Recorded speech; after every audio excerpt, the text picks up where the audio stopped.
ఇక్కడి నుంచి త్ర్యంబకేశ్వర జ్యోతిర్లింగ మహిమని చెప్పడం మొదలుపెట్టారు బ్రహ్మదేవుడు నారదునికి, సూతుడు సౌనకాదులకి. పూర్వం గౌతముడని ఒక మహర్షి ఉన్నాడు. చాలా గొప్పవాడైన మహాతపస్యాలి. అహల్యానామ తస్యాసీత్ పత్ని పరమధార్మికీ దక్షిణస్యాం దిశి యో గిరిర్బ్రహ్మేతి సంయకః తత్ర తేన తపస్తప్తం వర్షాణామయుతం తథా. అహల్య గౌతమ పత్ని, పరమ ధార్మికురాలు, ఆయన ధర్మాత్ముడు. వీళ్ళు దక్షిణం దిక్కులో బ్రహ్మపర్వతం అని ఒక పర్వతం ఉన్నది. బ్రహ్మపర్వతం అంటే ఇప్పుడు ముక్కలో చెప్పాలంటే పట్టిసీమ అని అంటున్నారు, కానీ అది పట్టిసీమ అనే క్షేత్రం. ఆ కొండని బ్రహ్మపర్వతం అంటారు.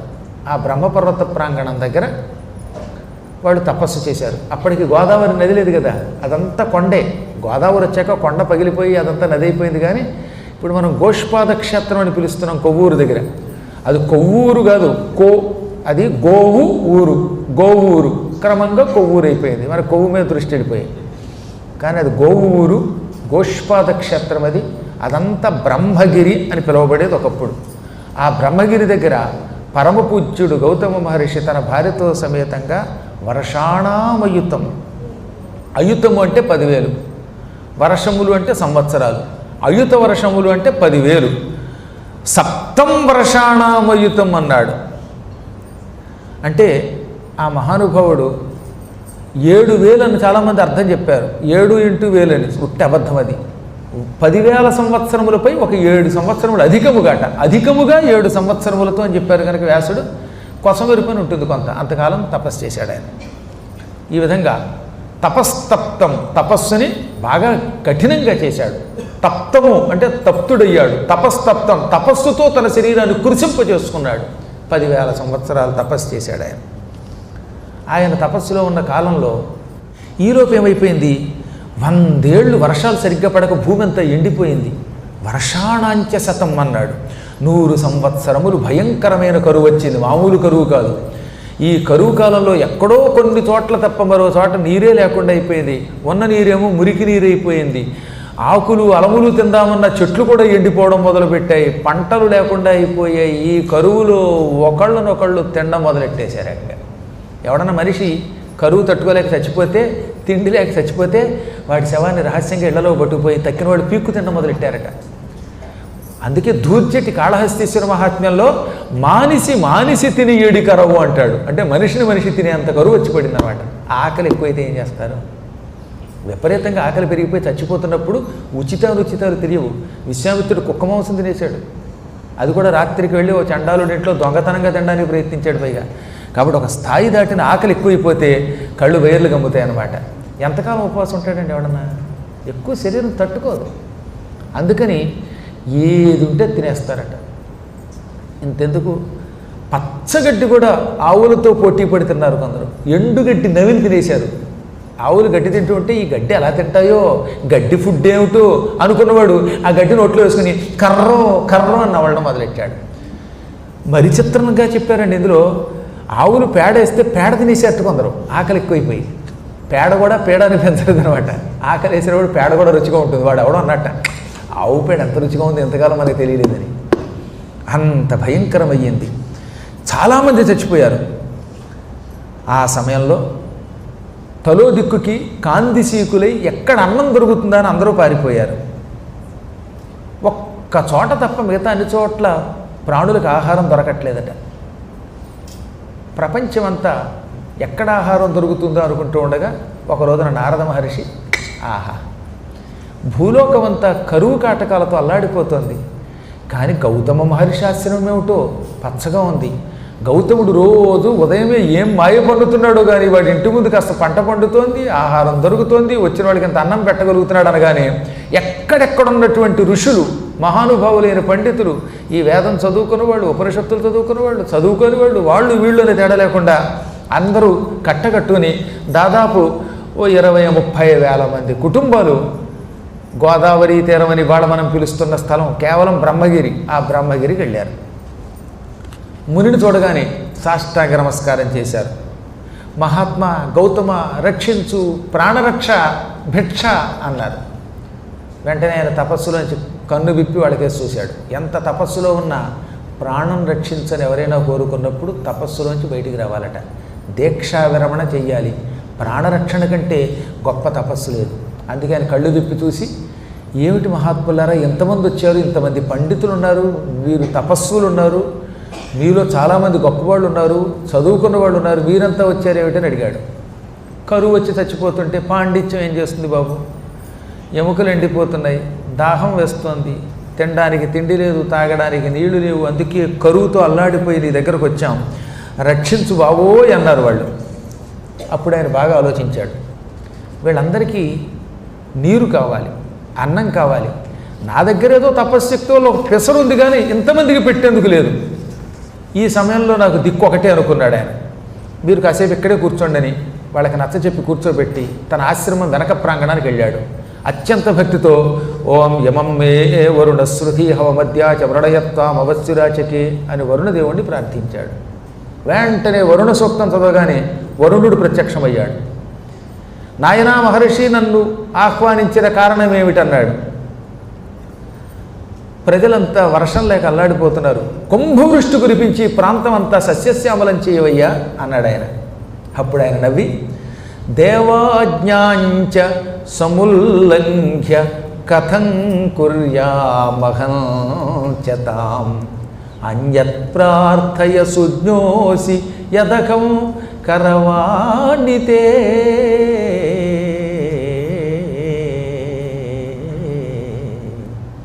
దేవతలంతా మానవుల మీద ఆగ్రహించారు. ఈ మధ్యకాలంలో మానవులు మహాపాపాలు చేశారు, శాస్త్రాలు ఉల్లంఘించారు, తినకూడనివి తిన్నారు, త్రాగకూడనివి తాగారు, చాలా పిచ్చి పనులు చేశారు, దిక్కుమాల కమ్యూనిస్ట్ పార్టీలో చేరారు. ఈ పాపం అనుభవించక తప్పదు. అందుకే దేవతలు వర్షం కురిపించవద్దని నన్ను ఆజ్ఞాపించారు. దేవాజ్ఞాం సముల్లంఘ్యం, దేవతల ఆజ్ఞను ఉల్లంఘించలేను, వర్షం కురిపించను, నేను జ్ఞానివి, నీవు జ్ఞానివి, ఇంకేదన్నా కోరుకో అనగా నువ్వన్నట్టుగా ప్రపంచానికి వర్షం ఇవ్వనంటున్నావు, నీళ్లు లేకుండా చేస్తానంటున్నావు.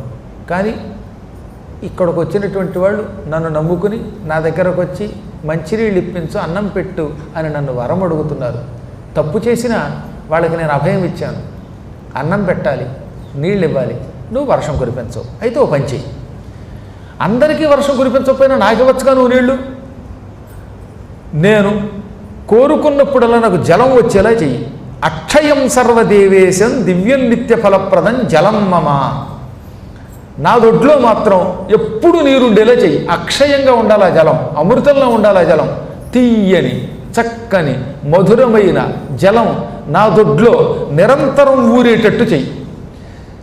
అప్పుడు నేను ఆ నీరు ఉపయోగించుకుని వీళ్ళని రక్షిస్తాను అనగా ఇది ఇవ్వచ్చు, వ్యక్తిగతంగా నీకు నీళ్ళు ఇవ్వచ్చు, ఇతరులకు ఇవ్వలేను కానీ అనుకునైనా. అయితే ఓ పని చెయ్యి, నీ ఆశ్రమం వెనక వైపున పడమర వైపు ఒక గొయ్యి చెయ్యి, చేత్తో ఇలా గొయ్యి చెయ్యి, ఆ గోతులోంచి నిరంతరం నీరు ఊరుతుంది, ఆ నీరు ఎదురుగుండా ఉన్న చెరువులోకి ఎడుతుంది. ఆ చెరువు మాత్రం ఎన్ని నీళ్ళు వచ్చినా నిండకుండా ఉంటుంది, అలాగని పొల్లిపోకుండా ఉంటుంది, నీళ్లు లేకుండా ఉండకుండానూ ఉండదు. సరిగ్గా చెరువు నిండేంత నీరు నిరంతరం ఈ గుంటలోంచి ఊరుతుంది. ఆ గుంటలోంచి అలా చెరువులోకి వచ్చే నీళ్ల వల్ల చెరువు సమృద్ధిగా ఉంటుంది. ఆ చెరువు నీళ్లతో మీరు స్నానం చేయొచ్చు, ఆ నీళ్లు మంచినీళ్ళుగా తాగొచ్చు, దాంతో నువ్వు పంటలో పండించుకోవచ్చు. కేవలం ఆ చెరువు మాత్రమే జల సమృద్ధితో ఉంటుంది. ఇప్పుడు మనకు అనుమానం రావాలి కదే, గుంటలోంచి నిరంతరం నీరు వచ్చి చెరువులోకి వస్తే కొంతసేపటికి చెరువు నిండిపోయి నీళ్లు బయటికి వెళ్ళాలిగా, కానీ వెళ్ళబట్ట. ఎంత నీరు వచ్చినా చెరువు నిండదట, అలాగని నీళ్లు లేకుండా ఉండదట. సరిగ్గా ఆ చెరువు గట్టు పైదాకా వరకు మాత్రమే నీరు వస్తుంది. అలా చేస్తున్నాను ఏర్పాటు, ఇక నీ ఇష్టం అని అదృశ్యమైపోయాడు ఆయన. గౌతముడు వెంటనే దొడ్లో పడమర వైపు ఒక గోతిని తీశాడు. కుడి చేత్తో మట్టి అలా పీకెట్ట చేత్తో మట్టి పెక్కనే అదొక గొయ్యి ఏర్పడింది. ఆ గోతిలోంచి ఝామ్మని నీరు తన్నింది. ఆ నీరు వచ్చింది, ఎదురుగుండా ఉన్న చెరువులోకి ఆ నీరు చేరింది. చెరువు సమృద్ధిగా జలంతో నిండిపోయింది. ఈ విధంగా అక్షయ జలం వరుణదేవుని కటాక్షం వల్ల ఆయనకు వచ్చింది. ఇప్పుడు ఆయన ఏం చేశాడు, బయటకు వచ్చాడు. మహర్షులారా, వరుణదేవుని కృపతో నా దగ్గరకు ఒక చెరువు వచ్చింది. ఆ చెరువులో నీరు సమృద్ధిగా ఉంటుంది, మీరు అందులో స్నానం చేయండి. స్నానం చేసిన ఆ నీరు మురికి కాదు, అందులోకి బ్యాక్టీరియా రాదు. ఆ నీళ్లు నిర్మలంగా ఉంటాయి, రుచిగా ఉంటాయి. కాబట్టి స్నానాలు చేయొచ్చు, బట్టలు తుక్కోవచ్చు, వ్యవసాయం చేయొచ్చు, దాంతో ఆ నీళ్లు తాగవచ్చు, ఆచమనం చేయొచ్చు, సంధ్యావందనం చేయడానికి పనికొస్తాయి, అన్నిటికీ పనికొస్తాయి. వాటిని మీరు వినియోగించుకోండి అనగా మంచినీళ్ళు ఇచ్చావు, మరి మంచి మాటో అన్నారు వాళ్ళు, భోజనము అన్నారు, అది చేస్తాను అని ఏం చేశాడు ఈయన? ప్రతిరోజు ఉదయమే గాయత్రి మంత్ర జపం చేసుకుని ఒక గుప్పెడు ధాన్యం ఈ పడమర వైపు గొయ్యి ఉన్న ప్రాంతంలో జల్లేవాడు. ఆయనకు పెద్ద పెరడు ఉన్నదిలేండి. ఇప్పుడు మనకి ఇక్కడ బిల్వవనం ఉన్నట్టుగా అక్కడ పెరడు ఉంది. ఆ పెరట్లో గుప్పుడు ధాన్యం జల్లేవాట. ఈ ధాన్యం ఆయన సంధ్యావందనం పూర్తి చేసుకుని గాయత్రి జపం పూర్తి చేసుకుని మధ్యాహ్న సంధ్యం పూర్తి అయ్యే సమయానికల్లా పంట పెరిగేది.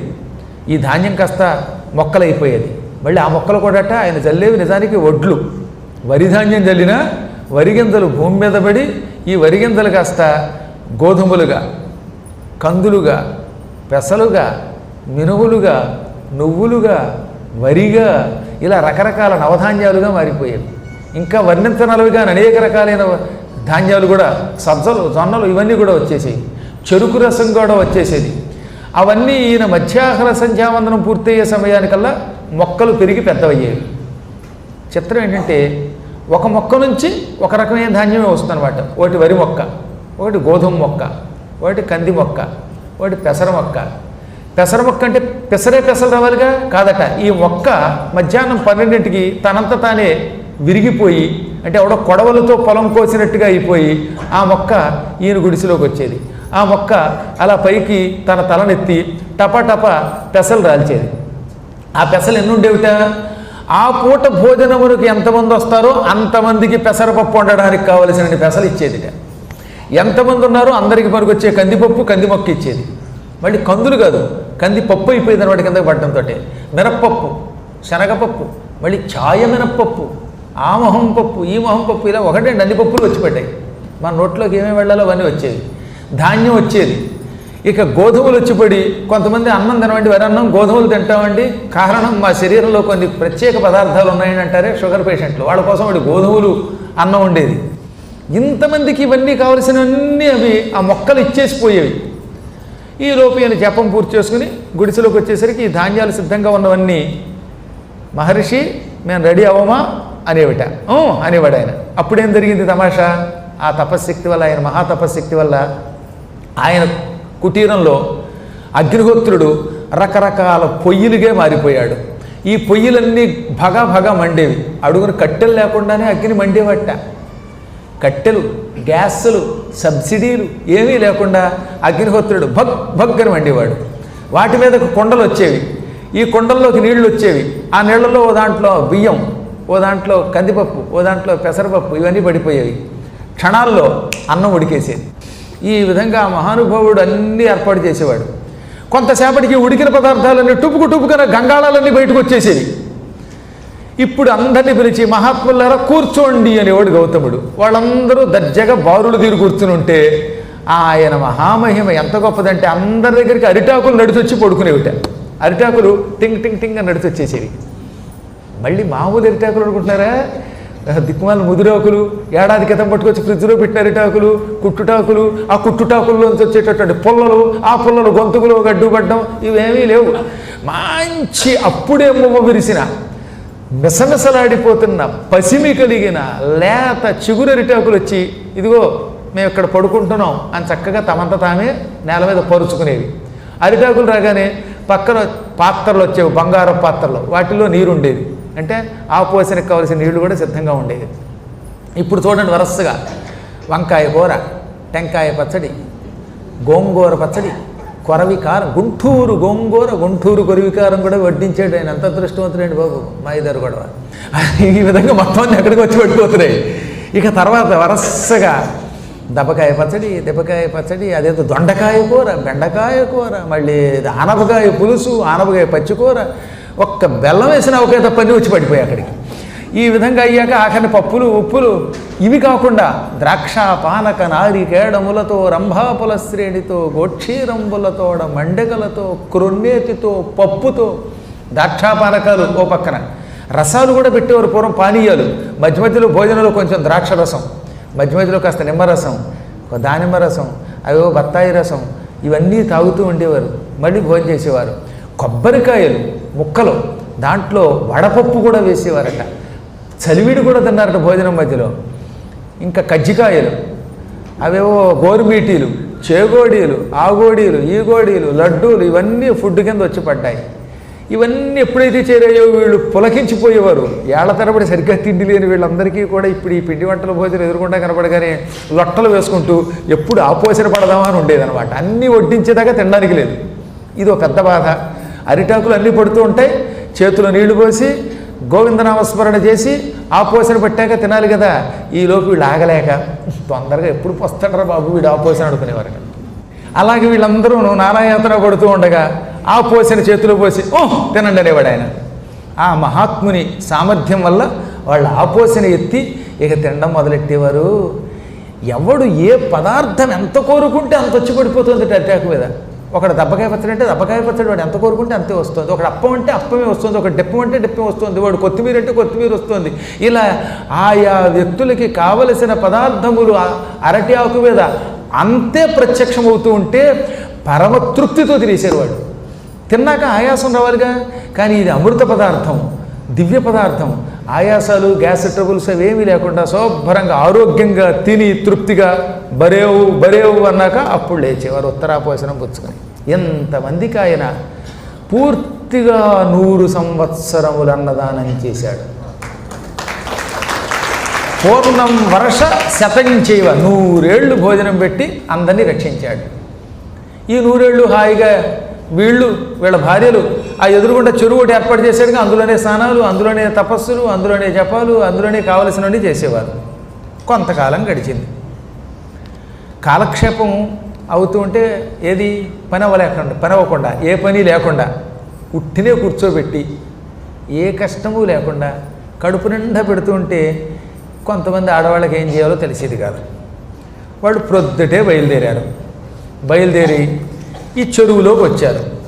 చెరువులో బట్టలు తొక్కుంటూ కబుర్లు చెప్పుకుంటూ పిన్ని అని ఒకడే, ఏమండో అని ఒకళ్ళు, ఇదిగో ఈ మధ్యన ఆవిడ ఎవరో వచ్చింది, ఆవిడ ఇలా చేసిందిట, ఈవిడ ఇలా చేసిందిట అని కబుర్లు చెప్పుకుంటూ బట్టలు తొక్కుంటూ గంటల తరబడి జలాశయంలో కూర్చున్నారు. ఆ సమయంలో రోజులాగే భర్తకి కమండలంతో జలం పట్టుకెళ్ళడానికి అహల్య వచ్చింది. అహల్యతో పాటు శిష్యులు వస్తారుగా. వాళ్ళు వచ్చి అమ్మలారా ఒక్క క్షణం మీరు పక్కకి తప్పుకోండి, మాటలు అవి ఆపి తర్వాత బట్టలు తొక్కుందరు కానీ మా అమ్మగారు మండీళ్ళు పట్టుకెడతారు అనగానే వాళ్ళు ఎగాదిగా చూసి ఎవళ్ళరా మీరు కుర్ర పేనుగుల్లారా, కుర్ర సన్నాసుల్లారా, ఈ నోటికి వచ్చినట్టు అలా తిట్టారట. ఈ చెరువులో నుంచి చుక్క నీరు కూడా మీకు ఇవ్వం, ఎవరది ఇక్కడికి వచ్చి మమ్మల్ని పక్కకి తప్పుకోమనేది, ఈ చెరువు మాది, బట్టలు తుక్కునే హక్కు మాది, రేవు మాది, తావు మాది, దూరంగా పండి అనగా అహల్య దూరం నుంచి దగ్గరకు వచ్చి ఈ పిల్లలు ఏడుస్తుంటే ఏడవకుండా ఓదార్చి అమ్మ బట్టలు తుక్కోండి పర్వాలేదు, నేనే ఈ పక్క నుంచి నీళ్లు పట్టుకెడతాను అని సౌమ్యంగా నీళ్లు పట్టుకుని నడిపోయింది. దాంతో వాళ్ళకి ఇంకా కొత్తలు అడిపోయింది. ఈవిడేమన్నా తిడితే ఇంకో నలుగు తిట్టేవారు, తిట్టకుండా సౌమ్యంగా నీళ్లు పట్టుకుపోయిందిగా. ఈ తిట్టపోవడం కూడా వాళ్ళకి కోపం కలిగించింది. వెంటనే వాళ్ళంతా తమ భర్తల దగ్గరికి వెళ్ళారు. వెళ్ళామని చెప్పారు, పరావృత్య గతా సర్వాస్తోటజాన్ కుటిలాశయ, దుర్బుద్ధి కలిగిన వాళ్ళు లేనిపోయి చెప్పడం మొదలెట్టారట. ఏమండి మాకు అవమానం జరిగిందండి, ఇంక ఈ ఆశ్రమంలో మేము ఉండలేమండి అని ఏడవడం మొదలెట్టారు భర్త దగ్గరికి వెళ్ళి. వాళ్ళు భార్యల గడ్డాలు గట్టిగా పట్టుకుని ఏం జరిగింది భార్యామణులారా, ఇక్కడి నుంచి ఎక్కడికైనా పెడితే మనకి తిండి ఎక్కడ దొరుకుతుందే బాబు, ఇక్కడ కాబట్టి కదా ప్రొద్దుట సాయంత్రం ముప్పొద్దులా మనకి ఎప్పుడు కావాలంటే అప్పుడు అన్నీ దొరుకుతున్నాయి, మనం ఇంకెక్కడికైనా పెడితే ఉద్యోగం చేయాలి, నెలకి జీతం వస్తుందో లేదో తెలియదు, కొన్ని గవర్నమెంట్లు కొత్త గవర్నమెంట్లు ఓవర్ డ్రాఫ్ట్ అంటున్నాయి, గందరగోళం, హాయిగా ఉంది కదా అనగా హాయి పక్కన పెట్టండి మాకు అవమానం జరిగింది అని భర్తలతో లేనిపోనివి చెప్పారు. ఏమని చెప్పారు, మేము ఈ పూట చెరువు దగ్గరికి వెళ్ళాం, స్నానం చేసి మడిగట్టుకోబోతూ ఉండగా గౌతముడి శిష్యులు వచ్చారు, బట్టలు కట్టుకుంటున్న మమ్మల్ని దుర్బుద్ధితో చూశారు. ఆ తర్వాత బట్టలు కట్టుకుని మేము దూరంగా వెళ్ళండి అంటే దూరంగా పొమ్మంటారా, మీ మీద పడతామన్నారు. ఎంతలో అహల్య వచ్చింది, మా శిష్యులతో మాత్రం తిరిగితే తప్ప అంది. ఎంత పిచ్చి మాటలు మాట్లాడారు గౌతముడి శిష్యులు. అహల్య నోటికొచ్చినట్టు తిట్టింది, ఈ చెరువు మాదంది, హక్కుభక్తాలు మావంది, ఇంత అవమానాన్ని భరించి కూడా మేము ఇక్కడ ఉండాలా అనగానే వాళ్ళకి ఆగ్రహం కలిగింది. గౌతమ, నువ్వు నీ భార్య మమ్మల్ని ఇంత అవమానపరుస్తారా, మా ఆడవాళ్ళు ఇంత లోకు అయిపోయారా అని పళ్ళు పటపట కొరికారు. కానీ ఏం చేయలేని స్థితి. ఏదన్నా అంటే వీళ్ళకే నష్టం కానీ ఆయనకే నష్టం అనుకున్నారు. ఈలోపు ఇంకో తమాషా జరిగింది. నారద మహర్షి స్వర్గానికి వెళ్ళాడు. స్వర్గానికి వెళ్ళగానే ఇంద్రుడు ఎక్కడి నుంచి వస్తున్నావు అని అడిగాడు. భూలోకం నుంచి వస్తున్నాను అన్నాడు నారదుడు. భూలోకంలో ఉన్న మానవులు యజ్ఞములు చెయ్యక, అర్చనలు చెయ్యక మహాపాపాలు చేశారు. ఆ పాపాలకు ఆగ్రహించి వర్షం కురిపించలేదు కదా, దానివల్ల మానవులు గిలగిల్లాడి చచ్చిపోతున్నారా లేదా అని అడిగితే కొంతమంది చచ్చిన మాట నిజమే, కానీ ఈ మధ్యన చావులు ఆగిపోయాయి అన్నాడు నారదుడు. ఎందుకు ఆగాయి చావులు అన్నాడు ఇంద్రుడు. భూలోకంలో గౌతమ మహర్షి తన అఖండ తపోదీక్షతో బ్రహ్మగిరి దగ్గర జలాశయం సృష్టించాడు. అక్కడికి వచ్చిన మొత్తం ప్రజలందరికీ భోజనాలు పెడుతున్నాడు. హాయిగా వేళకి మంచినీళ్ళు తాగుతున్నారు, స్నానాలు చేస్తున్నారు, సంధ్యావందనాలు చేస్తున్నారు, భోజనాలు చేస్తున్నారు. గౌతముడి ధర్మమానని ప్రజలకు ఏ కష్టం లేకుండా పోయిందనగా ఇంద్రుడు కూడా అక్కడికి వచ్చి జరిగిందంతా చూశాడు, ఆశ్చర్యపోయాడు. వెంటనే ఇంద్రసభ ఏర్పాటు చేశాడు. సభలో ఉన్న ఋషులు నారదాదులు వింటూ ఉండగా, ఈ ప్రపంచంలో దాతంటే గౌతముడు, మహానుభావుడు, తన తపోనిష్టతో ఎంతోమందికి అన్నం పెడుతున్నాడు, ఎంతోమందిని చూశాను నేను కానీ గౌతముడి వంటి వాడు లేడని తెగ పొగిడాడు. వెంటనే నారదుడు ఇది పుచ్చుకుని భూలోకానికి వచ్చి ఈ జనాలందరూ వింటూ ఉండగా, గౌతమ నీ ఖ్యాతి స్వర్గం దాకా వెళ్ళిపోయింది. స్వర్గంలో ఇంటర్నెట్లో చూసి నేను తెగ పొగిడేస్తున్నారంతా అక్కడ. ఆహాహా, కరోనా వైరస్ వ్యాపించినంత వేగంగా నీ కీర్తి కూడా వ్యాపించింది. ప్రపంచంలో ఏ మూలకెళ్ళినా అందరూ గౌతముడు గౌతముడు అంటున్నారు, గౌతముడి వంటి అన్నదాత లేడంటున్నారు, గౌతముడి వంటి మహాత్ముడు లేడంటున్నారు, గౌతముడి తపశ్శక్తి వంటి తపశ్శక్తి ఎవరిలో లేదని అందరూ పొగుడుతున్నారు.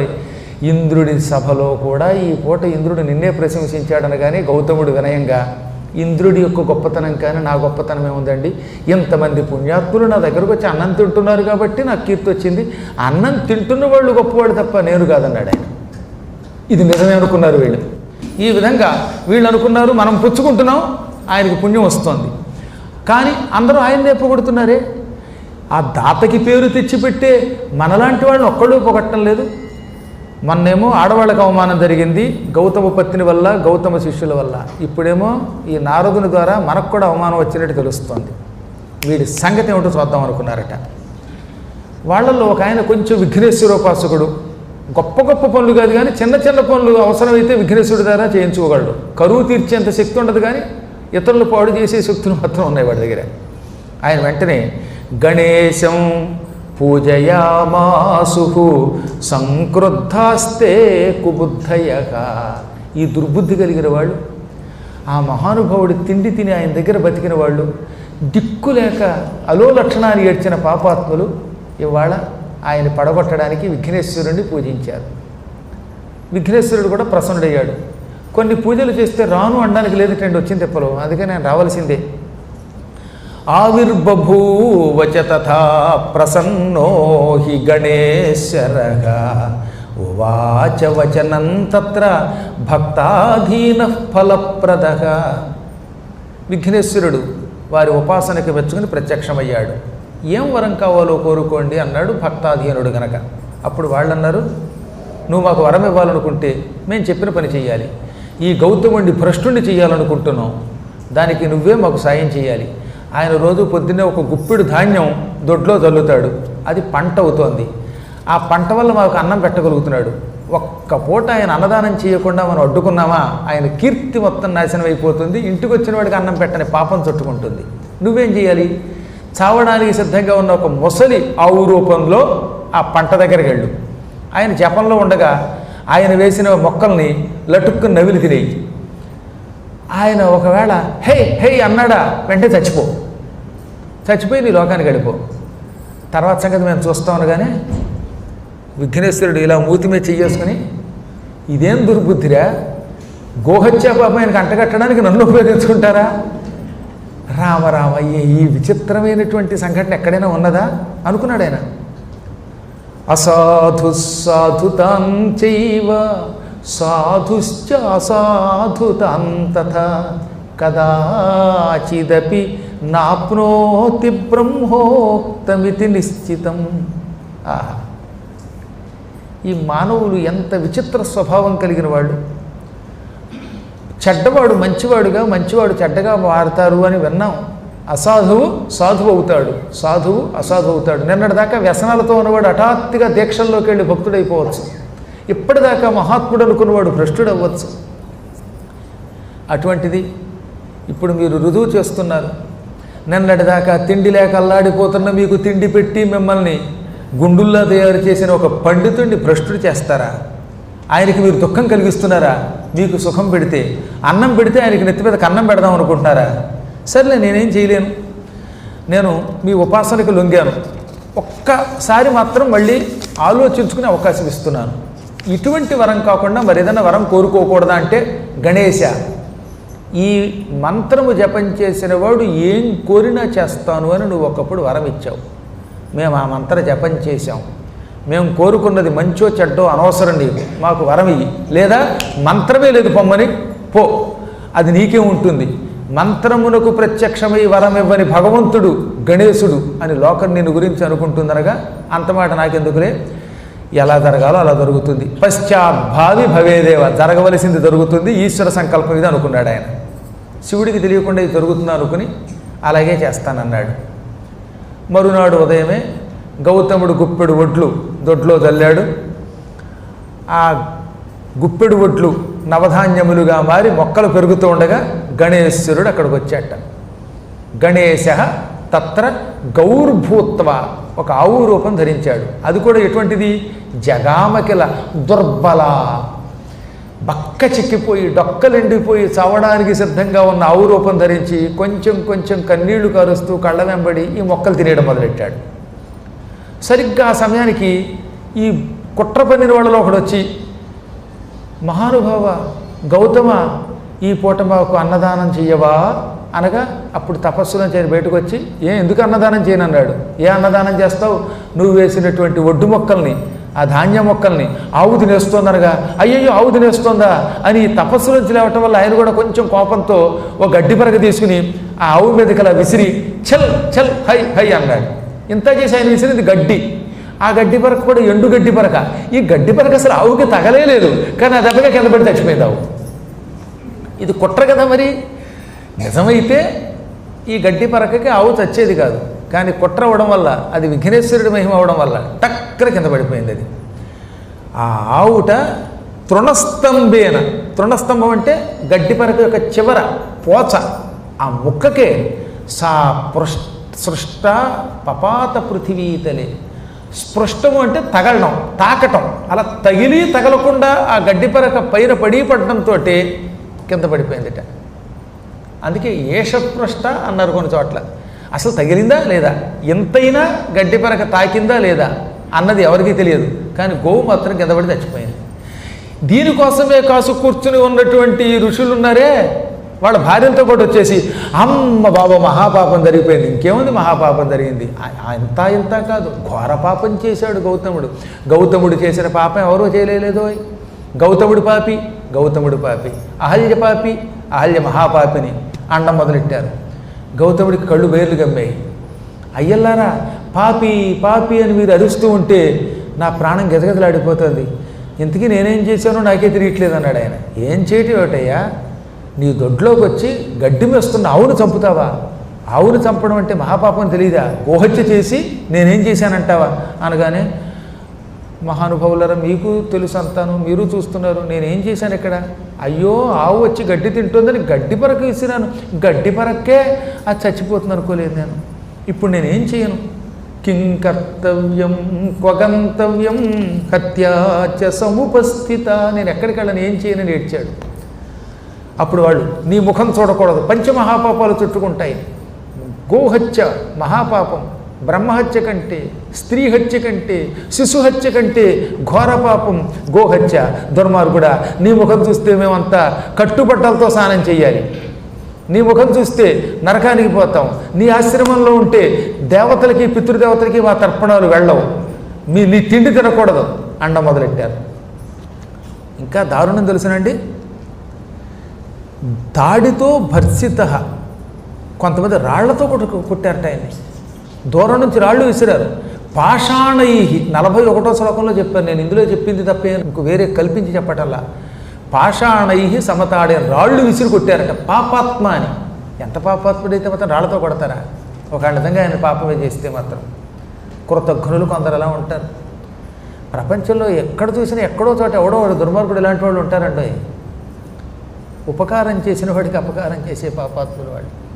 అప్పుడు ఆయన, మీరు నా మీద దయ చూపించండి, మీరు ఏం చెబితే చేస్తాను, పాపం చేశాను, పొరపాటున చేశాను, అనుకోకుండా జరిగింది, ప్రాయశ్చిత్తం చేసుకుంటాను అనగా అప్పుడు వాళ్ళంతా ఒకడు చూసుకుని వీడిని తెగ ఏడిపించేద్దాం అనుకున్నారట. అనుకుని దీనికి ప్రాయశ్చిత్తం ఉంది. త్రివారం పృథివీం సర్వం క్రమం పాపం ప్రకాశయన్. నువ్వు ఈరోజే తీర్థయాత్రలకు బయలుదేరు.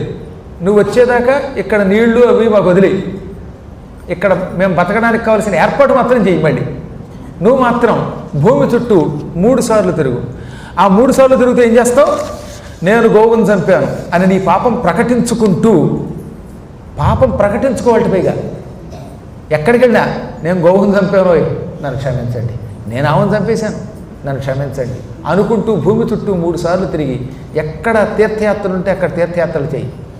మళ్ళీ వచ్చిన తర్వాత 4 రోజుల పాటు ఉపవాసం చెయ్యి. ఈ బ్రహ్మగిరికి 101 ప్రదక్షిణ చెయ్యి. అసలు ఏమిటో అసలు ఆ ప్రాయశ్చిత్తం కూడా మరీ దారుణం అనమాట. 101 ప్రదక్షిణ చెయ్యి. ఆ తర్వాత శివుడి నెత్తి మీద ఉన్న గంగని భూమికి తీసుకురా. దాంతో 1,000,000 పార్థివలింగాల్ని పూజించు. పైగా పార్థివానాంతదా పూజ. పైగా పార్థివ పూజ కూడా 1,000,000 లింగాలట. 1,000,000 పార్థివలింగాల్ని పూజించు. అప్పుడు నువ్వు తీసుకొచ్చిన శివుడి జటాజోట గంగలో స్నానం చెయ్యి. స్నానం చేశాక మళ్ళీ పర్వతానికి 11 ప్రదక్షిణలు చెయ్యి. ఆ తర్వాత కడవల జలంతో ఈ ప్రాంతాన్ని శుద్ధి చెయ్యి. అప్పుడు నీకు ప్రాయశ్చిత్తం అవుతుంది. అప్పటిదాకా ప్రాయశ్చిత్తం అవదనగా అలాగే చేస్తానండి అన్నాడు ఆయన. మొత్తం భూమండలం చుట్టూ 3 సార్లు నేను పాపిని అని చెప్పుకుంటూ దేవా పాపిని అనుకుంటూ తిరిగాడు. పాపం అన్ని పనులు చేశాడు. ఇంకా గంగ రావాలి కదా, లాస్ట్ అండ్ ఫైనల్గా మిగిలిందల్లా గంగను తీసుకురావాలి. అది కూడా ఏ గంగ తేవాలట? శివ జటాజోట గంగ తేవాలి. అందుకని ఆయన ఇవాళ మనందరం నాసిక అని పిలుస్తున్నామే ఆ ప్రాంతానికి వెళ్ళాడు. అప్పట్లో అది గౌతమ స్థలం అని పిలువబడేది. తర్వాత రామచంద్రుడు అక్కడికి వెళ్ళి శూర్పణఖ ముక్కు కోసాడు. శూర్పణఖ ముక్కు లక్ష్మణుడి ద్వారా కోయించాడు. లక్ష్మణుడు కోసిన ముక్కు అక్కడ పడింది. అందుకని నాసిక పడింది కనుక అప్పటి నుంచి అది నాసికం అని పేరు వచ్చింది. శివుడు జ్యోతిర్లింగం అయ్యాక త్ర్యంబకేశ్వరుడి పేరు మీదుగా నాసిక త్ర్యంబకేశ్వరం అయిందనమాట. ఆయన అంత పూర్వది గౌతమ స్థలం. ఎందుకంటే గౌతముడు అక్కడ తపస్సు చేశాడు. ఆ ప్రాంతంలో కూర్చుని ఆయన భార్య సమేతంగా కఠోర తపస్సు చేశాడు. మామూలు తపస్సు కాదు. ఆ తపస్సుకి ఈశ్వరుడు మెచ్చుకున్నాడు. ప్రసన్నుడై ప్రత్యక్షమయ్యాడు. నాయనా, నువ్వు మహాత్ముడివి.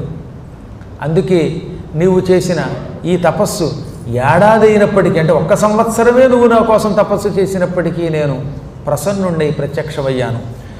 ధన్యోసి కృతకృత్యోసి నిష్పాపోసి సదా మునే. నువ్వు ధన్యుడివి, పుణ్యాత్ముడివి. ఏం కావాలో కోరుకో అనగా, నాకేం కావాలండి, నేను గోహత్య చేశానంటున్నారంతా, ఆ గోహత్య పాపం పోవాలి, నేను పవిత్రుని అవ్వాలి, 10 మంది చేత చివాట్లు తినకూడదనగానే ఆయన పక్కపక్కనవి. అసలు నీకు పాపమే లేదురా నాయన, నీకెప్పుడూ పాపం లేదు. ఇప్పుడు తపస్సు చేయటం వల్ల అసలు పాపం లేదు. నీ దర్శనం వల్ల శివుడిని నేను కూడా పులకించిపోతున్నాను అన్నాడు ఆయన. శివుడికి శివత్వం ఇచ్చే శక్తి నీలో ఉంది. నిన్ను చూచిన మానవులు పాప విముక్తులు అవుతారు. నాయన, ఇప్పుడు అసలు రహస్యం చెబుతున్నాను విను. నువ్వు ఏ పాపం ఎరగవు. నీ దగ్గర కూడు తిని, నీ దగ్గర గూడు పుచ్చుకుని, నీ దగ్గర జలం తాగిన పాపాత్తులు కుట్ర పని మా అబ్బాయి గణేశ్వరుణ్ణి వశపరుచుకుని అతను ఆవుని చేసి లేనిపోని గోహత్య నీకు అంటగట్టారు. అందువల్ల నీకు పాపం లేదు, నువ్వు మహాత్ముడివి. ఆ కృతజ్ఞులను చూస్తే పాపం అని శివుడు అన్నాడు. వీళ్ళకి నిష్కృతి లేదు, ఈ పాపాత్ములు ఘోర నరకాల పాలవుతారు, వీళ్ళని మాత్రం నేను అనుగ్రహించను అన్నప్పుడు గౌతముడు ఏమనాలండి? చెడమడా తాను తిట్టాలా? తిట్టకుండా ఏమన్నాడు? ఋషిభిస్తైర్మహేశాన ఉపకార కృతో మహాన్. ఓ మహేశ్వర, ఆ ఋషులు నాకు మహోపకారం చేశారు. వాళ్లే కనుక ఈ అభాండం నా మీద వేయకపోతే నేను తపస్సు చేసేవాడినా, నీ దర్శనం నాకు లభించేదా? ఎంత ఉపకారం చేశారు వాళ్ళు నాకు. తద్దురాచరణాదేవ మమ స్వార్థో మహానుభూతు. వాళ్ళు దురాచరణ, దుష్టకృత్యం పాపిష్టి పని చేసి నాకు ఉపకారం చేశారు, ఈ వంకతో నాకు మహోపకారం చేశారు, శివదర్శనం చేయించారు అనగానే నీలాంటి వాళ్ళు చెడ్డలో కూడా మంచి చూస్తారు, కోరుకో నీకేం కావాలన్నాడు. ఈ దక్షిణ భారతంలో గంగ లేకపోవటం వల్ల ప్రజలు చాలా ఇబ్బందులు పాలవుతున్నారు. వర్షాధారం మీద బతుకుతున్నారు. వర్షం కురిస్తేనే పంటలు, వర్షం కురిస్తేనే నీళ్లు. దానివల్ల వర్షం కురవకపోతే హర్షం లేక కర్షకులు నిష్కర్షగా దుష్కర్మల పాలైపోతున్నారు. కాబట్టి నువ్వు శాశ్వతంగా ఈ ప్రాంతంలో గంగని ప్రవహింపజేయి. నేను ఆవుని చంపానన్న చోట గోహత్యా పాపం ఉన్నా లేకపోయినా గంగ ప్రవహించాలి. నీ జటాజోట గంగని విడిచిపెట్టనగా ఆయన గంగని పిలిచి, గంగా ఈ ప్రాంతంలో కూడా నువ్వు కలియుగాంతం వరకు ప్రవహించు, దక్షిణ గంగా అనే పేరుతో నువ్వు ఇక్కడ ప్రసిద్ధికెక్కుతావు, ఈ గౌతముడి పేరు మీదుగా గౌతమిగా ప్రసిద్ధికెక్కుతావు, గోవు చచ్చిన ప్రాంతం మీద ప్రవహించడం వల్ల గోవు మీద వెళ్ళి గోదావరి అనే పేరుతో మహాప్రసిద్ధికెక్కుతావు, నా మాట విను, భూలోకంలో ప్రవహించు అనగా గంగ అంది, నేను వెళ్ళనండి బాబు అండి. ఇంతటి మహానుభావుడైన గౌతముడి మీద అభాండం వేసిన పాపాత్ములు రేపు పొద్దున్న నా మీద అభాండాలు వేయరా, పుష్కరాలు ఎవడన్నా చచ్చిపోతే అదంతా పుష్కరాల మహిమని మళ్ళీ నన్ను తిడతారు. దిక్కుమాల 24 hours విషయాన్స్ ఉంటాయి కదా, ఎవరో పుణ్యాత్ముడు పుష్కరంలో స్నానం చేయండి, ఆ పుష్కరానికి ఎందుకు స్నానం, అక్కడికి వెళ్ళి చచ్చారు కదా అని నన్ను మళ్ళీ తిడతారు. ఈ కలియుగం మానవులు అంటే అసలు నాకు మరీ మంట. కాబట్టి ముందు వెళ్ళనందండి ఆవిడ, అమంగళకరుల దగ్గరికి వెళ్ళనంటే అప్పుడు ఆయన నవ్వి, ఎంతమంది పాపాత్ములు నీలో స్నానం చేసి నీకు అభాండాలు ఇచ్చినా ఒక్క పుణ్యాత్ముడైనా ఉంటారు కదా. ఒక పుణ్యాత్ముడు స్నానం చేయటం వల్ల 1,00,000 మంది పాపాత్ములు స్నానం చేసే పాపం తుడిచిపెట్టుకుపోతుంది. అభాండం 1,00,000 మంది వేసినా ఒక్కరు నిన్ను పొగిడినా చాలు. కాబట్టి వెళ్ళన్నాడు. అన్నిటికీ మించి గురుభక్తి కలిగిన వాడు నీలో అలా ములగగానే 1,00,00,000 మంది చేసిన మహాపాపములు క్షణంలో తొలగిపోతాయి. గురుభక్తికి అంత శక్తి ఉన్నది అని పరమేశ్వరుడు స్వయంగా ఆజ్ఞాపించాడు. అందువల్లే నీవు ఏమీ భయపడవలసిన అవసరం లేదు. గంగా యమున సరస్వతి కుక్కుటుడి దగ్గరికి వెళ్ళి ఎలా పాపాల నుంచి విముక్తి పొందుతున్నారో అలాగే ఓ గోదావరి అనే పేరుతో దక్షిణ గంగగా ప్రవహించే గంగామాత నీవు కూడా పుణ్యాత్ముల వల్ల పవిత్రురాలి అవుతావు అనగా మళ్ళీ ఆవిడ కొంచెం ఇంకా లోపల బెంగగానే ఉందిట. ఇంతలో గౌతముడు అన్నాడు, ఎంతమంది బతిమాలారో తెలుసా ఆవిడ కిందకి దిగి రావడానికి. ధన్యాసి కృతకృత్యాసి పావితం భువనంత్వయా మాంచ పావయ గంగే త్వం పతంతం నిరయే ధ్రువం. అమ్మా గంగా, అసలు నీవే ధన్యాత్మురాలివి, అన్ని పనులు చేసిన పుణ్యాత్మురాలివి, లోకాలన్నీ పవిత్రం చేసే శక్తి నీకుంది. నరకంలో పడబోతున్న నన్ను కూడా పవిత్రుణ్ణి చేసావు నువ్వు. నాకేదో పాపం ఉందని కొందరు అన్నారు, లేదని శివుడు అన్నాడు. ఒకవేళ నిజంగా వాళ్ళు అన్నట్టుగా పాపం ఉంటే నేను నరకానికి పోయేవాడిని కదా. అది పక్కన పెడితే ఈశ్వరుడి ఆజ్ఞని తిరస్కరిస్తే కూడా పాపమే. కాబట్టి అలాంటి పాపాలు కూడా నువ్వు తొలగించగలవు.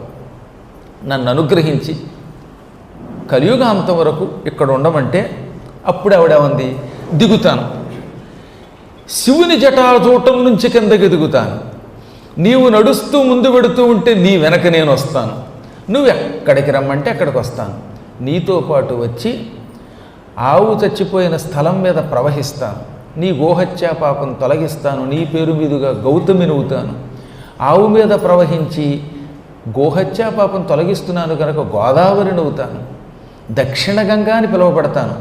నిజానికి ఆ గోవు గణపతి అని, అది చావలేదని, హత్యాపాపం నీకు లేదని శివుడు చెప్పినప్పటికీ లౌకిక దృష్టితో నీ పాపం తొలగిస్తాను. కానీ ఒక నియమం పెట్టుకుంటున్నాను, నిన్ను నీ ఆశ్రమాన్ని పవిత్రం చేశాక గమిష్యామి నిజస్థానం, నా నిజస్థానానికి అంటే శివజటాతోటానికి వెళ్ళిపోతానండి. ఇక నేను భూమి మీద ఉండను, మళ్ళీ యథాప్రకారంగా పూర్వంలాగా నేల ఎండిపోతుంది అనగానే శివుడు ఏమన్నాడు, అబ్బెబ్బెబ్బే మళ్ళీ వెనక్కి రావడానికి వెళ్ళేది, ఒకసారి కిందకి దిగింది వెనక్కి రాకూడదు, భూమి మీదకి వెళ్ళావు అక్కడ ఉండు, ఎంతో కాలం వద్దు, వైవస్వతో మనుర్దేవి హ్యష్టావింశత్తమో భవేత్. కలియుగం వచ్చి వైవస్వత మన్వంతరం అయ్యాక మళ్ళీ నెక్స్ట్ 28వ యుగంలో మహామన్వంతరంలో ఈ వైవస్వతుని సోదరుడు సావర్ణి అనేవాడు మనువు అవుతాడు. ఆ 28వ మన్వంతరం వరకు ఉండు అంటే కేవలం ఈ వైవస్వత మన్వంతరమే కాదట, రేపు సూర్య సావర్ణి అని ఒక ఆయన మనువు అవుతున్నాడు. మీరు ఇదివరకు దేవీ భాగవతంలో విన్నారు, అంతఃపురం మార్కండేయ పురాణంలో కూడా ఉన్నారు. సావర్ణిర్మనుర్భవిత అని. సావర్ణి అనేవాడు మనువు అవుతాడు. ఆయన సూర్యుడికి ఛాయాదేవికి పుట్టాడు. సూర్యభగవానుడి పెద్ద భార్య సంధ్యాదేవి కుమారుడు వైవస్వత మనువు, రెండో భార్య ఛాయాదేవి కుమారుడు సావర్ణి మనువు. ఆయన ప్రస్తుతం మెజారిటీ ఉంది కానీ ప్రమాణ స్వీకారానికి కొంత టైం ఉంది. ఇప్పుడున్న పార్లమెంట్ అయిపోవాలన్నమాట. అంటే ఈ వైవస్వత మన్వంతరం అయ్యాక అప్పుడు ఆయన సావర్ణి మనువు వస్తాడు. అప్పుడు దేవేంద్రుడు ఎవరవుతారు? బలిచక్రవర్తి అవుతాడు. బలిచక్రవర్తి కాలంలో ఆయన ఇంద్రుడయ్యాక సావర్ణి మనువు వచ్చాక అప్పుడు కూడా నువ్వు ఇక్కడుండి పాపాత్ములను అనుగ్రహించి పుణ్యాత్ముల్ని మరింత పుణ్యాత్ముల్ని చేసి అప్పుడు తిరిగి నా దగ్గరకు వద్దు కానీ తదనంతరం మరొక నదిని అక్కడికి పంపుతాను అనగా మళ్ళీ ఆవిడ ఏముందో తెలుసా? స్వామి, నాకు మరొక బెంగ ఉన్నది. ఇప్పుడు ఈ గౌతముణ్ణి అనవసరంగా పాపాత్ముడిని చేసిన వాళ్ళు కొంతమంది ఉన్నారు. ఆయన తిండి తిని ఆయనకి తాలూకు వాళ్ళు ఆయన చుట్టాలే కొంతమంది ఆయనకి అన్యాయం చేశారు. ఇది కలి ప్రభావం. అందుకే ఆవిడ ఏమంది? నీ దగ్గర అన్నం తిని నీ వల్ల ఎన్నోళ్ళలో జీవించి 100 ఏళ్ల పాటు నువ్వు చేసిన అన్నదానంతో పైకొచ్చిన వాడు నిన్ను పడగొట్టారు. అటువంటి పాపాత్ములు రేపొద్దు నన్ను ఏం చేస్తారో సంకల్పం చెప్పి గంగ కూడా పాడైపోవాలని సంకల్పం చెబుతారేమో తెలియదు వాడు. అందువల్ల వాళ్ళకి మాత్రం నేను దర్శనం ఇవ్వను. కానీ అప్పుడు గౌతముడు చిరునవ్వు నవ్వి, నువ్వు అమ్మవి, జలదేవతవి, అటువంటి నీకు పక్షపాతం ఏమిటి? ఎంత దుర్మార్గుణ్ణైనా నీవే ప్రక్షాళన చెయ్యాలి. నీలో ములిగిన వాడికి బుద్ధి మారాలి. దుర్బుద్ధుల్ని సద్బుద్ధుల్ని చేసేది నది అంటే. కాబట్టి దయతో కొంతకాలం పాటు ఉండు అనగా ఇప్పుడు దేవతలు ఏమన్నారు? దేవదేవి మానవ ప్రీతి కోసం ఈ గౌతమ మహర్షిని అనుగ్రహించడానికి శివాజ్ఞ వల్ల భూలోకంలో ఉండు, మా కోసం కూడా ఉండు, మేము కూడా వచ్చి నీ కీర్తి చాటుతూ నీలో స్నానం చేస్తాం అని మళ్ళీ వాళ్ళు బతిమారారు. అప్పుడు చిట్ట చివరి గంగ ఏమంది? యూయం సర్వప్రియార్థంచ తిష్టతాత్రణ కిం పునః. సర్వులకు ప్రీతిని కలిగించడం కోసం మీరు మాత్రం ఎందుకు ఉండకూడదు? నేను గౌతముడి పాపం కడిగేసి పైకి పోదాం అనుకున్నాను. అప్పుడు మీరు ఏమంటున్నారు? యుగాంతం వరకు ఉండమంటున్నారు. యుగాంతం వరకు నేను ఉండాలంటే మీరు నా నదీ తీరంలో ఉండాలి. కొన్ని చోట్ల విష్ణు ఆలయాలు, కొన్ని చోట్ల శివాలయాలు, కొన్ని చోట్ల అద్భుతమైన లింగాలు, మరికొన్ని చోట్ల అష్టదిక్పాలకులు, కొన్ని చోట్ల గ్రహాలు, కొన్ని చోట్ల వీరభద్రుడు ఇలా కొలువై నా నదీ తీరం వెంబడి దేవతలంతా నన్ను అనుగ్రహిస్తూ కలియుగాంతం వరకు కొలువై ఉంటేనే నేను ఇక్కడ ఉంటాను అనగా అప్పుడు దేవతలు తథాస్తు. కొన్ని ప్రాంతాల్లో నవగ్రహాలయాలు ఉండుగాక, కొన్ని చోట్ల నీ నదీ తీరంలో అద్భుతమైన శివాలయములుండుగాక, మరికొన్ని ప్రాంతాల్లో అపూర్వమైన శ్రీమన్నారాయణాలయాలు, ఎంతెందుకు త్రేతాయుగంలో రామచంద్రుడి ఆలయం కూడా నీ పక్కకే వస్తుంది, భద్రాచలం. ఇలా అనేక ఆలయములు నీకు వచ్చుగాక. తద్వారా నీ కీర్తి జగత్ప్రసిద్ధికెక్కుతుంది. కొంతకాలం శ్రీరామచంద్ర ప్రభు నీ జలాలలో స్నానం చేసి నీ దగ్గర నివసిస్తాడు. రావణాసురుడు ఎత్తుకుపోయేటప్పుడు కూడా రాముడికి నువ్వు నిజం చెప్పకుండా దాచిపెడతావు. ఇంక ఇది కాకుండా మరొక వరం కూడా ఇస్తున్నావు. సింహరాసౌ యదా స్యాద్వై గురు సర్వసుహృత్తమ. గురువు సింహరాశిలో ప్రవేశించినప్పుడు మేం దేవతలం, సకల నదీనదాలు, సార్ధత్రికోటి నదీనదాలు అంటే 3.5 కోట్ల నదులు నదాలు సమస్త లోకాల నుంచి నీలోకి వస్తాయి. 11 సంవత్సరముల పాటు మానవులు నీలో ములిగి నీ కంటగట్టిన పాపాలన్నీ ఈ పుష్కరాల కాలంలో పటాపంచలైపోతాయి. ఈ పుష్కరాల కాలంలో మేమందరం నీలో ఉంటాం. పుష్కరాలు 12 ఏళ్ళకు ఒకసారి కదా వచ్చేది. రాసులు 12 ఉన్నాయి, మేషం మొదలుకొని మీనం. ఈ 12 రాసుల్లో ఒక్కసారి మాత్రమే గోదావరిలోకి దేవతలు వస్తారు. అది ఎప్పుడు? గురువుగారు సింహరాశిలో ఉండగా. సింహరాసౌ యదా స్యాద్వై గురుహు సర్వసుహృత్తమ. అందరికీ మూలకారకుడు, జ్ఞానప్రదాత బృహస్పతి అనే గ్రహం సింహరాశిలో ప్రవేశించినప్పుడు మేమందరం గోదావరి నీలో ప్రవేశిస్తాం. ఎంతమంది దేవతలు, త్రిమూర్తులు, సకల నదీనదాలు నీలో ప్రవేశించి నీలో మునిగి వెళ్ళగానే మా అందరి పుణ్యం నీకొస్తుంది. అప్పుడు నీకేమవుతుంది? అంతకు పూర్వం 11 ఏళ్లుగా నువ్వు సంపాదించిన కొన్ని పాపాలు ఉంటాయి, అవి పూర్తిగా పోవుగా. ఆ పాపాలన్నీ ప్రక్షాళనమైపోతాయి. నువ్వు పరమశుచి అవుతావు. అప్పటికి కూడా పాపములు పోకపోతే ఈ పుష్కరాల్లో వచ్చిన వాళ్ళ పాపాత్ముల యొక్క పాపాలన్నీ కుక్కుటుని దగ్గరికి వెళ్ళి తొలగించుకో. ఇంతెందుకు, సంవత్సర కాలం పాటు సింహరాశిలోనే గురుడు ఉంటాడు. అంచె పుష్కరాలు ఆది పుష్కరాల వరకు మేము ఉంటాం, మేము ముక్తి పొందుతాం, నువ్వు ముక్తి పొందు. వాడు సుస్పష్టంగా మేము కూడా ముక్తి పొందుతాం అన్నారు నీ వల్ల అనగా అప్పటికావిడ సంతోషించింది. సరే ఒప్పుకుంటున్నాను, కానీ ఒక్కటి గుర్తుపెట్టుకో, అందరినీ పవిత్రం చేస్తాను కానీ కృతజ్ఞులను మాత్రం నేను క్షమించలేను.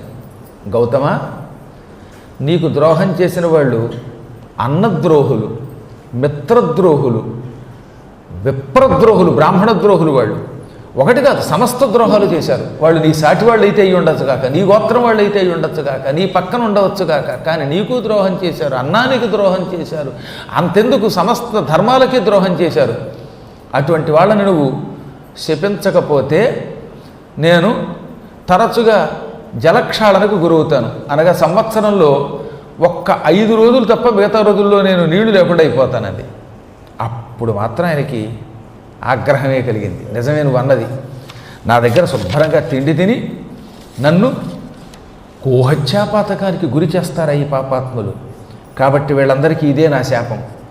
ఎవరెవరు నాకు అన్యాయం చేశారో, ఎవరెవరు నాకు ఈ హత్యాపాపం అంటగట్టాలనుకున్నారో అటువంటి వాళ్ళందరికీ కూడా, ఈ దుర్బుద్ధి కలిగినటువంటి వాళ్ళందరికీ కలియుగాంతం వరకు తిండి లేకుండా అయిపోగాక, నీచుల దగ్గర నీచదానాలు పుచ్చుకుందురుగాక, మద్యపానం వంటి వ్యసనాలకు గురైపోదురుగాక, మహాపాపాత్ములు వదురుగాక, కాల్చిన ముద్రలు ఒంటి మీద చిహ్నాలు ధరించెదరుగాక, దారిద్ర్యంతో పీడింపబడుదురుగాక. తతో భవంతు చండాల దుఃఖ దారిద్ర్య పీడితా శఠా నిందకరా సర్వే తప్త ముద్రాంకితా సదా. ఒళ్ళంతా తప్తముద్రాంకితాలై చండాలురై దుఃఖాలతో పీడింపబడుతూ మూర్ఖులై ఇతరులను నిందించేవారై నానాయాతన పడండి. ఎక్కడ మీ ముఖాల్లో కళాకాంతులు లేకుండా అయిపోగాక, మీ వంశాల్లో తరచుగా దౌర్భాగ్యులు పుడుదురుగాక అని శపించాడు. దెబ్బకి హడిలిపోయి వీళ్ళంతా వచ్చి, అయ్య బాబోయ్, మాలో కొంతమంది చేసిన పాపానికి మా కుటుంబాలన్నింటినీ శపిస్తావా గౌతమ అని కాళ్ళు పట్టుకున్నారు. అప్పుడు ఆయన జాలిపడి ఏమన్నాడో తెలుసా, మీరు దాదాపు ఒక 100-150 మంది మాత్రమే ఈ పాపం చేశారు, వాళ్ళకే ఈ శాపం ఇచ్చాను. వాళ్ళు మొత్తం 3-4 గోత్రాల వాళ్ళు. మీకు నేను ప్రాయశ్చిత్తం చెబుతున్నాను. నేను చెప్పినట్టు చేస్తే నా శాపం మీకు అంటదు, నేను చెప్పినట్టు చేయకపోయారా ఇక మీకు ఆ శాపం శాశ్వతంగా కలియుగాంతం వరకు ఉంటుంది, మిమ్మల్ని ఎవరూ బాగు చేయలేరు, త్రిమూర్తులు కూడా బాగు చేయరు అని అన్నమాట. అది ఇంతకీ ఏమిటా ప్రాయశ్చిత్తం? నా శాపం మీకు తగలకూడదనుకుంటే ప్రతిరోజు ఉదయం లేచి సంధ్యావందనం చేయండి. ప్రొద్దుట, మధ్యాహ్నం, సాయంత్రం 3 పూట్ల చేయండి. 3 పూట్ల చేయలేకపోతే కలియుగంలో 2 పూట్లైనా సంధ్యావందనం చేయండి. సంధ్యావందనం చేస్తే మీకు ఈ పాపం అంటదు. రెండవది ఏంటి? పితృకార్యాలు చేయండి, ఆబ్దికాలు పెట్టండి. మీ పితృదేవతలకి తద్దినం పెట్టినంతకాలం మీకు ఈ దరిద్రం అంటదు, ఈ దుఃఖం అంటదు, రోగాలు అంటావు. లేదా మీ గృహాలలో అందరూ రోగాలతో, దారిద్ర్యంతో, దుఃఖంతో, నిరంతరం మనోయాత్రతో బాధపడుదురుగాక, అపనిందల పాలైపోదురుగాక అన్నాడు. శాపం పెట్టిన ఎంత మంచి ప్రాయశ్చిత్తం చెప్పాడండి. అందుకే కలియుగంలో మనం తరించాలంటే, సుఖంగా ఉండాలంటే, ఈ శాపాలన్నింటి నుంచి బయటపడాలంటే సంధ్యావందనం చేయాలి. అదేం పెద్ద పని, ఒక్క 10 నిమిషాలు మన కోసం కేటాయించలేమా? సంధ్యావిహీనా పశుభి సమానా. సంధ్యావందనం చేయని వాడికి పశువుకి తేడాల. అందువల్ల సంధ్యావిహీనులు పశువులతో సమానులట. ఎన్ని ఉపాసనలు చేసినా సంధ్యావందనం చెయ్యాలి. అందున వీలుంటే పొద్దుట సాయంత్రం కూడా చేయండి. గృహము దక్కడం లేదంటే, కుటుంబంలో శాంతి లేదంటే, నీ ఇంట్లో నీ భార్యకు అనారోగ్యంగా ఉంటుందంటే, నీ బిడ్డలు సుఖంగా నీతో కలిసి ఉండలేకపోతున్నారంటే, నీకు ఇంత అన్నం పెట్టేవాడు వేళకు లేకపోతున్నాడంటే, ఇవన్నీ పితృదేవతల అనుగ్రహములు లేకపోవుట అని 1కి 2 సార్లు పురాణాలు తెగ చెప్పాయి. అప్పుడు ఎంతో కొంత కార్యక్రమం చేయి. అంటే ఉదాహరణకి ఆరోగ్యం సహకరిస్తే పూర్తిగా తద్దినం పెట్టు, అదేం పెద్ద కష్టం కాదు. అసలు నన్ను అడిగితే పితృకార్యములు చేయించేటటువంటి బ్రహ్మగారికే ముందు నమస్కారం చేయాలని శాస్త్రం చెబుతున్నది. పురోహితులు దేవకార్యములు, పితృకార్యములు చేయించేవాడు ఇద్దరూ ఒకేసారి ఎదురుగుండా ఉంటే ముందు పితృయజ్ఞం చేయించేవాడికి సాష్టాంగపడ్డాక అప్పుడు ఈ రెండో వాడికి నమస్కారం చేయమన్నారు పెద్దలు. ఎందుకంటే పితృదేవతలను తరింపజేసి నీ కుటుంబాన్ని, నీ వంశాన్ని అభివృద్ధి చేస్తున్నాడు కనుక, అంత గొప్పవాడట. కాబట్టి ఈ కార్యక్రమం చేయాలి. పాపం ఒక్కొక్కళ్ళకి అనారోగ్యం వచ్చి తద్దినం పెట్టి 12 దాకా తిండి తినకుండా ఉండలేడు కనుక అలాంటప్పుడు కొంచెం ఏ పాలో ఓ పండో తీసుకుని కూడా తద్దినం పెట్టచ్చు. ఆ మాత్రం కూడా కూర్చోలేనంత అనారోగ్యంతో ఉంటే స్వయం పాకమైన ఇమ్మన్నాడండి. ఓ 3 భోక్తలకి మంచి స్వయం పాకం దక్షిణతో అయినా ఇవ్వాలి. ఏదో ఒకటి చేయకుండా మాత్రం ఉండకూడదు, ఏదో ఒకటి చేయి. అలా చేసిన వారికి ఈ శాపాలు ఉండవు. అందువల్ల పితృకార్యము, సంధ్యావందనము ఇవి తెలిసి కానీ తెలియక కానీ ఒక గౌతమ మహర్షి కోసమే చెప్పట్లా. గౌతమ మహర్షి ఏదో కొంతమందికి శాపం పెట్టాడు, వాళ్ళకి ప్రాయశ్చిత్తం చెప్పాడు, పితృయజ్ఞం చేయమన్నాడు, సంధ్యావందనం చేయమన్నాడు. ఇది మనందరికీ పనిచేస్తుందట. మనం కూడా తెలుసో తెలియకో భూమి మీద పుట్టాక అనేక కర్మలు చేశాం, ఎన్నో పాపాలు చేస్తూనే ఉన్నాం. మనం కావాలని చేయకపోవచ్చు, కానీ కర్మయోగం వల్ల కొన్ని చేస్తూ ఉంటాం అని ఈ విధంగా ఆ మహానుభావుడు మొత్తం మీద శాపానికి ఒక ప్రాయశ్చిత్తం ఇచ్చాడు. అప్పుడు వీళ్లలో కొంతమంది ఆ పాపానికి ప్రాయశ్చిత్తం చేసుకున్నారు. మిగతా వాళ్ళు కాంచీ నగరం పోయారట, కంచికి పోయారట. కంచిలో ఎప్పటికి కూడా నాస్తికవాదం చేస్తూ బతుకుతున్నారట వాళ్ళు కొంతమంది. కాబట్టి వాళ్ళు కాంచీ నగరానికి పోయారు. నేనేది ఉత్తునే చెప్పట్లా సుమా, సుస్పష్టంగా ఇందులో కాంచ్యాం చక్రుర్ నివాసముహి శైవధర్మ బహిష్కృత. ఈ శివధర్మం నుంచి బహిష్కృతులు ఈ గౌతముని శాపానికి గురైన కొంతమంది కాంచీ నగరానికి పోయి అక్కడి నుంచి తమిళనాడులో మకాం పెట్టి వాళ్ళే అనమాట నాస్తికవాదంతో దరిద్ర పార్టీ పెడతారట వాళ్ళు. వాళ్ళ పుత్రులు కూడా శివధర్మం నుంచి బహిష్కరింపబడ్డారు. భవిష్యత్తులో కలియుగంలో ఇలాంటి వాళ్ళు కొందరు ఉంటారు. మహాత్ములైన వాళ్ళు కొంతమంది పశ్చాత్తాపంతో సంధ్యావందనాదులు చేసుకుని అందులోంచి బయటపడ్డారు. అప్పుడు గౌతముడి వెంట ఈ గోదావరి నది ప్రవహించింది. ఆయన వెనకే దబ దబ దబ బయలుదేరింది. మొదట బొటన వేలంత పుట్టిందిట. శివజటాతోటం నుంచి గౌతమీ నది అంగుష్ట ప్రమాణం బొటన వేలంత పుట్టింది. అందుకే మీకు నాసికాత్రంబంధకం దగ్గర ఇక్కడ గోదావరి పుట్టిందని చూపిస్తారు. అక్కడ బొటన వేలంతే ఉంటుంది. చిన్న రంధ్రం గుండా ప్రవహించి ఓ చెరువులో వస్తుంది. ఆ చెరువులోకి నిండడానికి చాలాసేపు పడుతుందన్నమాట. క్రమక్రమంగా అందులోంచి వచ్చి దారిలో అనేకమైన వాగులను, వంకలను, చెరువులను, నదులను కలుపుకొని ఇక్కడికి వచ్చేసరికి ఏకంగా ఎంత గోదావరి అయిందండి బాబు. భద్రాచలం దగ్గరకు ముందు కోనవరం అని ఉంటుంది. ఆ కోనవరం దాకా పెద్దగా ఏముండదా, అక్కడి నుంచి శబరి కూడా కలుస్తుంది.